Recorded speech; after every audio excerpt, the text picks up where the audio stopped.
نحمدہ و نصلی علی رسولہ الکریم اما بعد فاعوذ باللہ من الشیطان الرجیم بسم اللہ الرحمن الرحیم۔ عید قرباں قریب آ رہی ہے اور بہت سے لوگ اشکال میں ہوتے ہیں کہ ہم پر قربانی فرض ہے کہ نہیں۔ اب اس وجہ سے کئی لوگ صاحب استطاعت رکھتے ہیں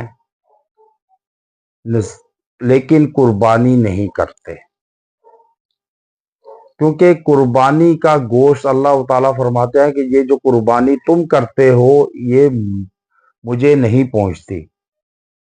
اللہ کو صرف نیت پہنچتی ہے کہ آپ کی نیت کیا ہے۔ گوشت تو آپ نے خود کھانا ہوتا ہے، لیکن پھر بھی لوگ قربانی سے گریزاں کرتے ہیں اور قربانی نہیں کرتے صاحب استطاعت بھی ہونے کے باوجود۔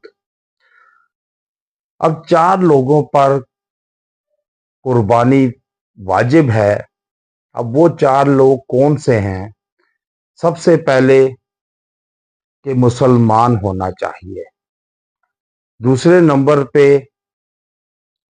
انسان مسافر غلام نہ ہو، آزاد ہو، دوسرے نمبر پہ کہ قید نہ ہو، غلام نہ ہو۔ پرانے زمانے میں غلام ہوتے تھے تو اب غلام کیا قیمت رکھے گا۔ اب دوسرے نمبر پہ کہ غلام نہ ہو، آزاد ہو، اور تیسرے نمبر پہ صاحب نصاب ہو۔ اور صاحب نصاب کیا ہے یہ بتلائیں گے۔ اور چوتھا نمبر مسافر نہ ہو، مسافر پہ نہ ہو، مقیم پر ہوگی۔ اب یہ 4 لوگ ہیں، آپ خود اس میں سوچیں کہ ان 4 میں کیا ہے۔ اب حضور اکرم صلی اللہ علیہ وسلم کے دور میں جو 200 درم رکھتا تھا، جو آج کے مالیت کے مطابق 52.5 تولہ چاندی بنتی ہے، اور وہ چاندی کے ہوتے تھے درم، آج کاغذوں کے نہیں تھے جیسے آج ہیں۔ اور 20 دینار سونے کے ہوتے تھے، دینار سونے کے ہوتے تھے۔ اب 20 دینار کی مالیت جو رکھتا تھا وہ قربانی کرتا تھا، فرض تھی، اس پر واجب تھی حضور اکرم صلی اللہ علیہ وسلم کے دور میں۔ اب یہ جو 52 تولے، اور جیسے کہتے ہیں کہ جی حدیث میں تو نہیں ہے کہ 7.5 تولے سونا اور 52 تولے چاندی کا، لیکن صحیح کہتے ہیں کہ حدیث میں نہیں ہے۔ لیکن ان کی جو حدیث سے ثابت ہوتا ہے، جیسے 200 درم اور 20 دینار کی مالیت اگر اس کا یکجا کیا جائے تو یہی بنتی ہے کہ اس کی قیمت یہ 7.5 تولے سونا اور 52.5 تولے چاندی بنتی ہے۔ اب جو شخص 80,000 کی مالیت رکھتا ہے وہ قربانی کرے گا۔ اب قربانی ہر شخص کر سکتا ہے، آج کے دور میں تو ہر شخص لاکھ پتی ہے، اور پھر بھی قربانی نہیں کرتے۔ انسان کو دکھانے کے لیے، انسان کو بتلانے کے لیے، بچنے کے لیے وہ اس جو ہے وہ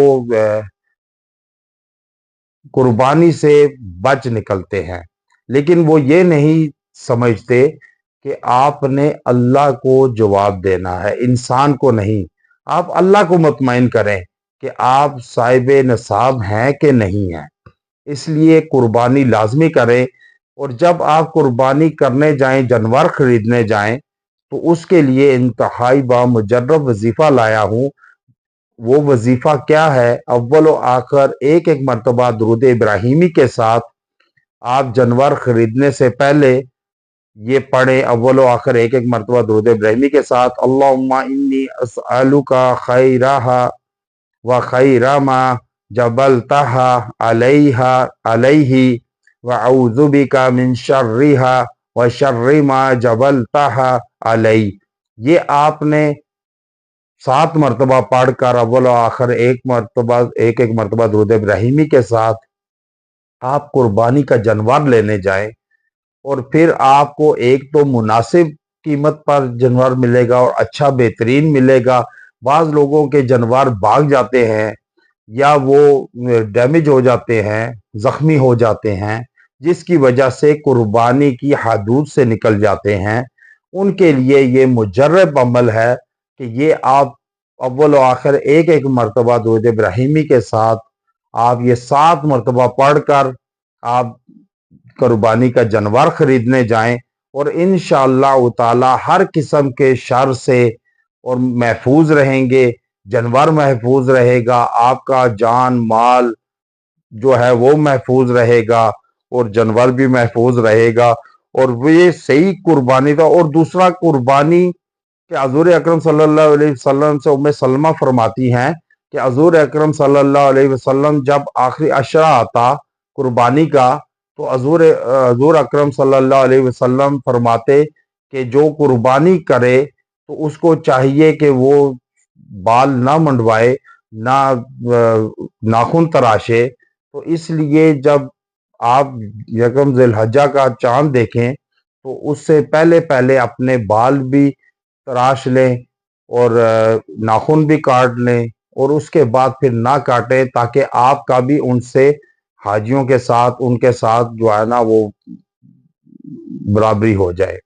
وآخر دعوانا ان الحمد للہ رب العالمین۔